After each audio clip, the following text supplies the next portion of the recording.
আসসালামু আলাইকুম রহমতুল্লাহ বারাকাতু। শুভ সকাল, সবাই কেমন আছেন? আশা করি সবাই ভালো আছেন। আজকে শুক্রবার, আজকে আমাদের ছুটি নেই। গৃহকর্মীদের আসলে কোনো ছুটি নেই। গৃহকর্মী মাজরা যারা ছাগল পালন করে তাদের আসলে কারোই কোনো ছুটি নেই। এই যে ঘুম থেকেও ফজর নামাজ পড়ে একটু ঘুমাইলাম, ঘুম থেকে উঠে এখন অনেক গাড়ি পরিষ্কার করতে হবে, গাড়ি ধুতে হবে। এটা হাইলেক্স, এটা আমি চালাই। ওই সামনে আবার আরও দুইটা আছে, এগুলো ধুইতে হইব। তারপরে এই যে ট্র্যাক্টর মাজরার মধ্যে চার্জ দেওয়া হয়, এটাও চালানো হয়, এটা দিয়ে চার্জ দেওয়া হয়। তো আপনারা সবাই কেমন আছেন?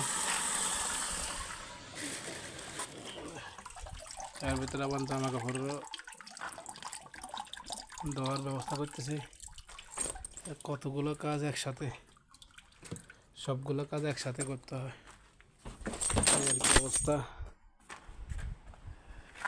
গৃহকর্মীদের আসলে হাউস ড্রাইভার কন, তারপরে বাড়ির দারোয়ান কন, এবং যারা কাজ করে মহিলা ঘরের ভিতরে তাদের কথা বলেন, সবারই একই সমস্যা, কারো কোনো ছুটি নেই। শুক্রবার অন্তত সপ্তাহে একদিন বা মাসে একদিন ছুটি দিলেও সবার কাছে ভালো লাগে না।